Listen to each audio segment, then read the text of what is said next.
अक्कादा ह्या भागीरथी काय चाललंय? लई लाडाची आहे ना व तुमच्या या समद्याला हीच कारणीभूत आहे. हिच्या दिसण्यावर जाऊ नका. उगाच काहीतरी काय आरोप करता माझ्यावर? काय काय केलंय मी? आरोप करताय होय? पोरांमध्ये मारामारी कोणी राहून दिली का? हा अक्कादा मी उलट मारामारी सोडवायला गेले होते.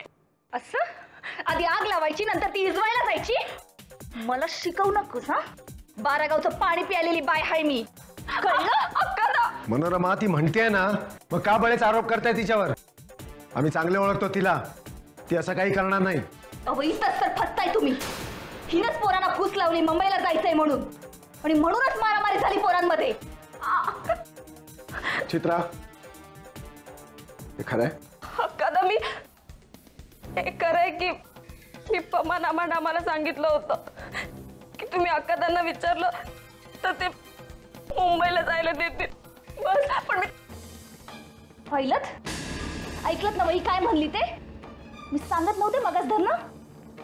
हिनच पोरासनी फूस लावली आणि त्यांच्या डोसक्यातनं तखूळ भरवला मुंबईला जायचं म्हणून. आणि हिनच त्यांच्यामध्ये मारामारी लावून दिली. मी मारामारी लावून दिली का? आधी पण हेच म्हणत होती मी काय नाही केलं म्हणून. आता कशी कबुली दिली?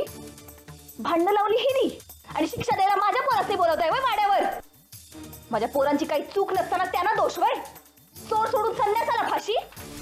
माझी पोरं चौतावून असं काही करणार नाहीत. हिनच पिचवलंय माझ्या पोरासनी आणि त्यांच्या जीवावर बेतला असता माझी. मुलांबद्दल तुम्हाला एवढी काळजी आहे हे बघून बरं वाटलं. पण तुम्ही म्हणताय तसं आम्ही त्यांना इथे शिक्षा द्यायला बोलवलं नव्हतं. त्यांना काही इजा झालीये का हे पाहण्याकरता बोलवलं होतं. उगाच पोरांच्या बाबतीत एवढा पुळका आणायची गरज नाही. आम्ही जिथे आहोत अजून. आम्ही बघून घेऊ काय करायचं ते. काहीतरी म्हणे पालक बनतायत. खूप तोंड हलतं का तुझं? जरा आवर घाल त्याला. चांबड्याचं आहे म्हणून बरं. मातीच असतं तर फुटून गेलं असतं. अक्कादा तुम्ही काय तोंडाला लागताय तिच्या? कारण त्यांच्या बोलण्यात थोडं का होईना तथ्य आहे. चूक आमच्या मुलीची आहे त्यामुळे त्यांचं बोलणं ऐकून घेणं आम्हाला भाग आहे. मनोरमा आमचं थोडं चुकलं हे आम्ही मान्य करतो. पण आकांड तांडव करणं बंद करा. एकमेकांशी समजुतीनं बोलून सुद्धा तोडगा काढता येतो. हवं तर आम्ही तुमची माफ.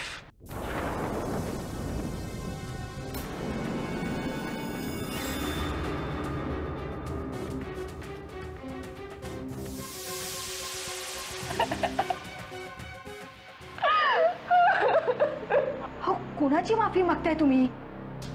लायकी काय हिची? मनोरमे तू आता इथनं निघ. राहायचंय कोणाला इथं? आता चूक कबूल केली ना तर शिक्षा पण द्या. म्हणजे झालं. ती आम्ही देऊ. मग द्या की शिक्षा.